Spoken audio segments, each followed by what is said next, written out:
এই হয়েছে আমার দুপুরের খাওয়ান আজকে 500 টক দই। এটা কিন্তু টক দই, মিষ্টি দই না। মিষ্টি দই আমি একদম খাইতে পারি না। তো এই কার কার এমন টক দই ভাল লাগে খাইতে কইও কমেন্টে। আমার যদিও এত ভাল লাগে না টক দই, মানে আমি খাইতে পারি বাট আমার এত ভাল লাগে না। তখন তোমরা কইবা ভালো লাগে না তো দুপুরবেলা এমন 500 টক দই খাওয়ানোর কি মানে। মেন কথা হয়েছে গিয়ে আমার পেট ব্যথা হতেছে। মেবি গ্যাস ট্যাস হয়েছে। তো গ্যাস ট্যাস হইলে গ্যাসের থেকে পেট ব্যথা হলে আমি টক দই খাই দিই। টক দই খাই দিলে মানে পেট ব্যথাটা অনেকটা কমে আসে, আর পেটটা অনেক ঠান্ডা থাকে ভালো। তার লেগা ওখানে পাপাই না দিছে টক দই, ওখানে আমি পুরোটা টক দই একটা খাই শেষ করব, কারণ দুপুরে আর বারটার কিছু খাইতাম না। তো কে কেমন টক দই খাও বা খাইতে ভাল লাগে বা ভালো না লাগলেও খাও, কমেন্টে কইও।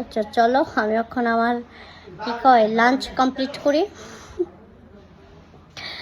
কিছু করার নেই, আমার খাইতে হইব। তো চলো টাটা।